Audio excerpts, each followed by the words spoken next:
ध्यान देखिएगा, आप लोग पढ़ रहे थे धातु और अधातु, ठीक है, जिसके बीच में आप लोग पढ़ लिए थे कि अधातु के रासायनिक गुण यानी कि भौतिक गुण पढ़ लिए थे, और अधातु का रासायनिक गुण में हम लोग प्रॉपर्टी में जान रहे थे कि अधातु के किसके साथ अभिक्रिया कर लिया था, ऑक्सीजन के साथ।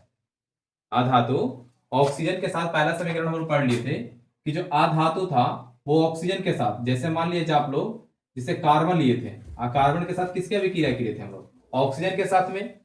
यानी कि जब भी कोई अधातु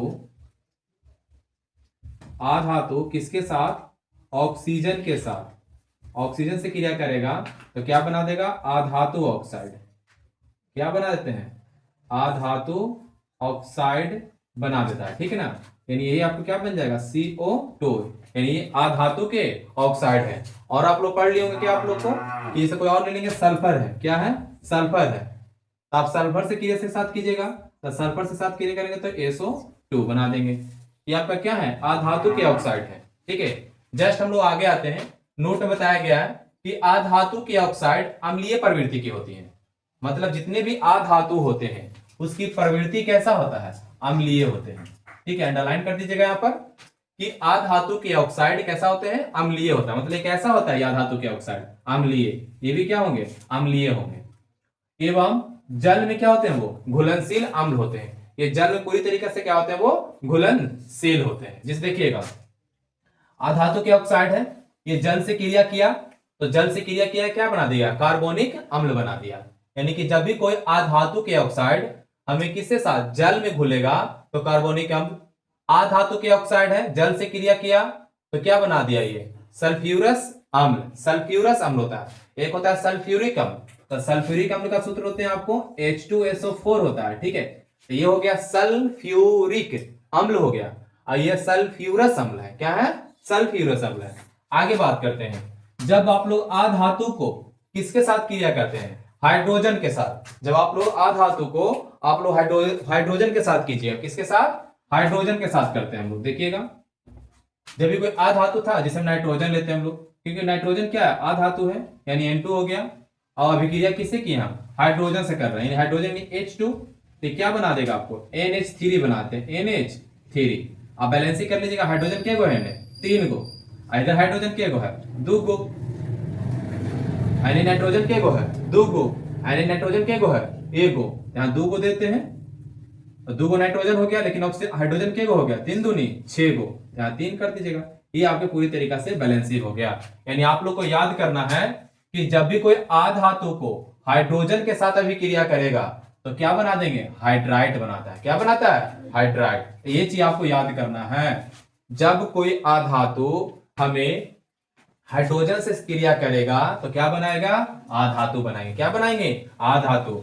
और हाइड्राइड जो होते हैं कैसा होता है, वो सह संयोजक होते हैं। अधातु कैसा होता है, सह संयोजक होते हैं। क्या होते हैं, सह संयोजक होते हैं। आगे देखिएगा, अधातु को आप क्लोरीन के साथ कीजिएगा, अधातु को क्लोरीन के साथ अभिक्रिया करेंगे तो क्या बना देगा, यानी अधातु को क्लोरीन के साथ अभिक्रिया करके क्या बना देता है, क्लोराइड बनाता है। क्या बनाता है, क्लोराइड। तो आप लोग को यही याद रखना है, बैलेंस यही याद कर रखना है आप लोग को कि जब कोई अधातु क्लोरीन से करेगा तो क्लोराइड बनाएगा, अधातु हाइड्रोजन से करेगा तो हाइड्राइड बना देगा। जैसे यहां पर हाइड्राइड, क्लोराइड, अधातु था, हाइड्रोजन से किया हाइड्राइड, क्लोरीन से करेगा क्लोराइड, हाइड्रोजन से करेगा हाइड्राइड, क्लोरीन से करेगा क्लोराइड। ठीक है, बस इतनी चीज याद रखिएगा। अधातु है, क्लोरीन से किया क्लोराइड बना दिया। सल्फर अधातु है, क्लोरीन से किया H2Cl2। हाइड्रोजन है Cl2, HCl बना दिया। P4 है, Cl2 बना दिया PCl2। ठीक है, आगे कुछ बता दिया गया है, अधातु जो भी होते हैं हमारा वो जल के साथ क्रिया नहीं करते हैं। तो आपको आ जाएगा कि अधातु को जल के साथ अभिक्रिया कराइए। अधातु को अगर जल के साथ आप क्रिया कराते हैं तो अभिक्रिया वो नहीं करेगा, अभिक्रिया वो नहीं करेंगे, जल के साथ अभिक्रिया नहीं करता है। ठीक है, उतार लीजिए इसको। देखिएगा, अभी हम लोग जान लिए थे धातु अधातु का पूरा प्रॉपर्टी, यानी कि जिसमें से हम लोग जाने कि भौतिक गुण धातु का जाने और अधातु का भी जान लिए। फिर धातु का रासायनिक गुण जान लिए हम लोग, और अधातु का भी रासायनिक गुण जान लिए। दोनों को किस तरीके से बांटा गया है, धातु को कैसे बांटा गया, अधातु को कैसे बांटा गया है, सारे हम लोग डिस्कस कर चुके हैं। अब मेन आप लोग के एग्जाम में सीधा सीधी सवाल आते हैं, आप लोग से सीधा सीधी पूछा जाएगा। क्या पूछा जाएगा कि धातु और अधातु के भौतिक गुणों का अंतर स्पष्ट करें। धातु और अधातु का भौतिक गुणों का अंतर स्पष्ट करें, ठीक है। तब हम लोग जानेंगे जो भी आप लोग डिफिनेशन पढ़े ना उसका, धातु अधातु का भौतिक गुण में ठोस है, कठोर है, घातवर्धनीय है, तन्यता है, इस सारा चीज की जानकारी आप लोग अब यहां से वहां तक अब रख दीजिए। जो भी आप लोग को दिया गया है, जो भी धातु अधातु को पढ़ाया गया है, उस चीज को आप यहां पर पूरे पारदर्शिक रूप से रख दीजिएगा कि धातु क्या कहता है और अधातु क्या कहता है, ठीक है। देखते हैं, सबसे पहले बात करते हैं धातु की, बात करते हैं। और जब भी आप लोग को अंतर लिखने की बारी आएगा, दो के बीच में अगर अंतर लिखना है आप लोग को, ठीक है, तो बीच में डिवाइडर देके आप लोग इसी तरीका से एक तरफ धातु लिखेगा, दूसरी तरफ अधातु लिखिएगा। एक तरफ धातु लिखना है और दूसरी तरफ अधातु लिखना है, ठीक है। चलिए चलते हम लोग पढ़ते हैं। हम लोग धातु में आप लोग को बता दिया गया होगा कि धातु में विशेष प्रकार की चमक होती है, यानी धातु में चमक होती है, ब्रासलेट होती है उसमें, लेकिन अधातु में कोई चमक नहीं होता है। आप लोग यहां लिख सकते हैं धातु में विशेष प्रकार की चमक होती है, इसमें लिखेगा अधातु में कि धातु में विशेष प्रकार की चमक नहीं होती है, धातु में विशेष प्रकार की चमक नहीं होती है, ठीक है। यहां पर शॉर्ट में आपको लिख दिया गया है, बस खाली अंतर स्पष्ट करने के लिए, ठीक है। आगे देखिएगा, धातु प्रायः कठोर होती है। धातु प्रायः कैसा होता है, कठोर होता है, लेकिन अधातु प्रायः क्या होते हैं, कठोर नहीं होते हैं। आगे बता दिया गया धातु में आघातवर्धनीयता तथा तन्यता पाई जाती है। कहने का मतलब आघातवर्धनीय आप लोग को पता होगा, जिसे पीट कर चादर बनाया जाता हो। तन्यता आप लोग को बताया गया जिसे खींचकर तार बनाया जाता हो, है ना। लेकिन अधातु में ऐसा कोई भी गुण पाया नहीं जाता है, यानी अधातु में प्रायः आघातवर्धनीय तथा तन्यता नहीं पाई जाती है, ठीक है। आगे देखिएगा, धातु प्रायः विद्युत और उष्मा का क्या होते हैं, सुचालक। धातु प्रायः विद्युत और उष्मा का क्या होता है, सुचालक होते हैं, ठीक है। लेकिन अधातु प्रायः विद्युत और उष्मा का क्या होता है, वो कुचालक होते हैं। क्या होते हैं, वो कुचालक होते हैं। साधारण ताप पर धातुएं प्रायः क्या होती है, वो ठोस अवस्था में पाई जाती है। जो नॉर्मल टेम्परेचर आपका रूम रहेगा, उसमें जितने भी धातु रहेंगे वो किस अवस्था में रहेंगे, ठोस अवस्था में रहेंगे, ठीक है।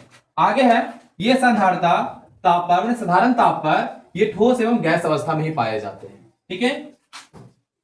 धातु के घनत्व क्या होता है, ऊंच होता है। धातु का घनत्व क्या होते हैं, ऊंच होते हैं, लेकिन अधातु का घनत्व क्या होता है, निम्न होता है, ठीक है। आगे देखिएगा, धातु को हथौड़े से पीटने पर ध्वनि उत्पन्न होता है। जब भी कोई धातु है, धातु को पीटिएगा तो क्या उत्पन्न होगा, ध्वनि, मतलब आवाज, साउंड उत्पन्न होते हैं। लेकिन अधातु में ऐसा कुछ नहीं होगा, ठीक है, यानी अधातु में ध्वनि उत्पन्न नहीं होती है, ठीक है। तो ये सारा चीज आप लोग को आईबी एग्जाम में आएंगे और ये 5 नंबर में आते हैं, ठीक है। तो धातु और अधातु के भौतिक गुणों को अंतर स्पष्ट करें, तब जाकर आप लोग को मिलेंगे 5 नंबर मिलेगा, ठीक है। नोट कर लीजिए। तो देखिएगा, हम लोग धातु अधातु का भौतिक गुण में अंतर स्पष्ट कर लिए हम लोग, है ना। अब आगे हम लोग धातु और अधातु का रासायनिक गुणों के हिसाब से दोनों को अंतर देखेंगे। ये दोनों बहुत ही वीवीआई क्वेश्चन है, बहुत इंपॉर्टेंट क्वेश्चन है ये, है ना। ये बहुत ही इंपॉर्टेंट क्वेश्चन है आप लोग का। इससे अगर सब्जेक्टिव अगर नहीं उठेगा तो ऑब्जेक्टिव तो यहां से भार भर के आता है। ऑब्जेक्टिव यहां से भार भर के आएगा। सब्जेक्टिव तो आना है, अगर नहीं आएगा तो ऑब्जेक्टिव भर के आएगा। ऑब्जेक्टिव तो आना ही आना है, ठीक है। देखिएगा, धातु और अधातु के रासायनिक गुणों में दोनों में अंतर, जब भी दो के बीच में आप लोग को अंतर स्पष्ट करना रह जाएगा तो एक तरफ लिखेगा धातु को और दूसरी तरफ लिखेगा अधातु को। चाहे आपको जैसे लिखना पड़ जाएगा, कोई भी चीज में अगर अंतर स्पष्ट आप लोग को करना रहेगा तो एक तरफ लिखेगा धातु को और एक तरफ अधातु को। कोई भी दो पदार्थ में अगर रहेगा आप लोग को कि ए और बी के बीच में अंतर स्पष्ट कीजिएगा, तो बस दोनों को बीच में से डिवाइड करके और एक में हाँ एक में ना, अंतर स्पष्ट इस तरीके से कीजिएगा। ठीक है, ये चीज को ध्यान रखिएगा। देखते हैं पहला क्या कहता है कि अधातु के ऑक्साइड भास्मिक होते हैं, मतलब क्षारीय होते हैं। अधातु के ऑक्साइड धातु के ऑक्साइड क्या होते हैं? भास्मिक होते हैं। मतलब जितना धातु रहेगा वो सब क्या है? भास्मिक है, मतलब क्षारीय है, बेस है। ठीक है, आगे बता दिया गया आप लोग को कि अधातु के ऑक्साइड क्या होते हैं? अम्लीय प्रवृत्ति की होती है। माने जितना भी अधातु है वो सब क्या है? अम्लीय है। यानी आपको 92 आपको क्षारीय है माने भास्मिक है, और 22 आपको भास्मिक है। 22 क्या है आप लोग को? भास्मिक है। ठीक है, आगे देखिएगा। आगे बताया जाता है कि धातु ऑक्सीजन से क्रिया कर यानी अभिक्रिया करके धात्विक ऑक्साइड बनाता है। जब भी कोई धातु रहेगा, जैसे मान लिया जाए कोई भी धातु हम लेते हैं, कोई भी धातु ऑक्सीजन से क्रिया करके क्या बना देगा? धात्विक ऑक्साइड बनाएंगे। लेकिन अधातु ऑक्सीजन से क्रिया करके क्या बना देगा?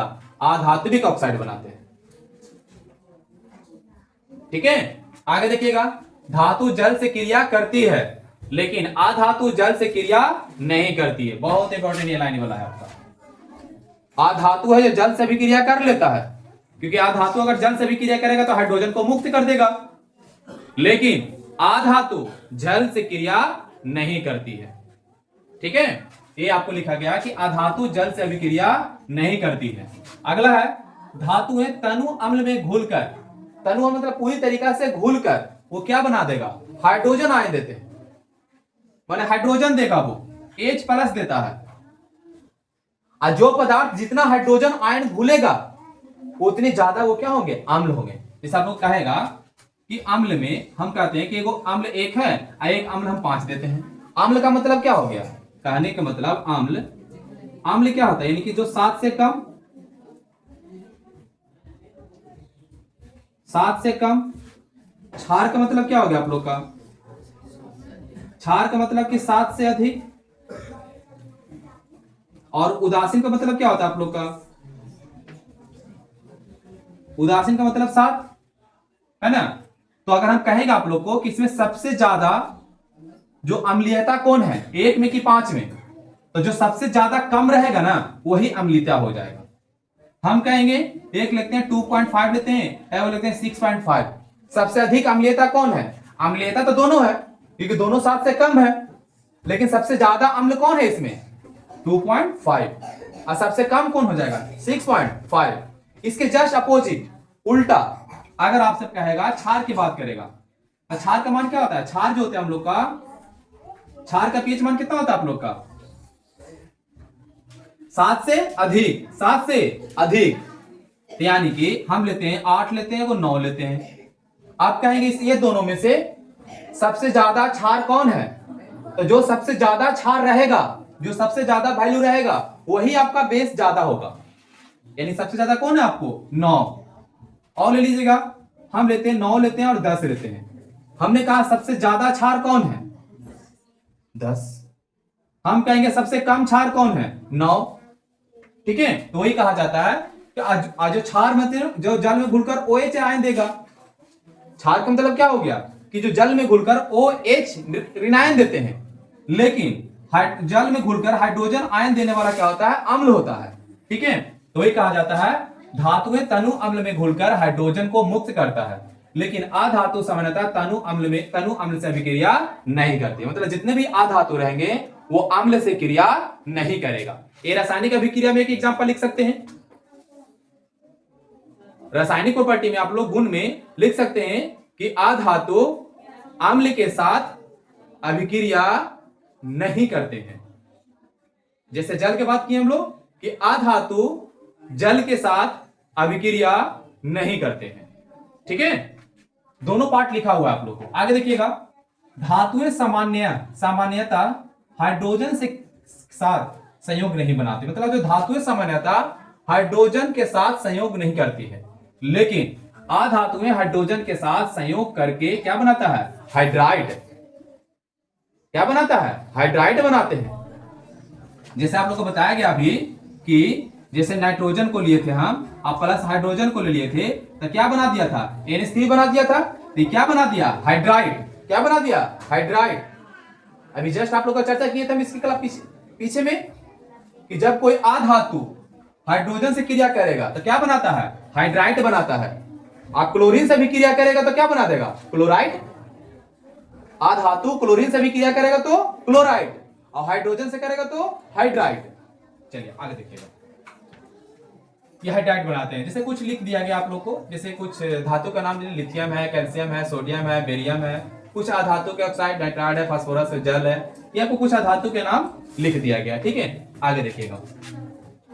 यहां तक आप लोग को धातु और अधातु में पूरी तरीका से हम लोग जानकारी ले चुके हैं। ठीक है, अच्छी तरीका से जानकारी आप लोग के बीच में हम दे चुके थे।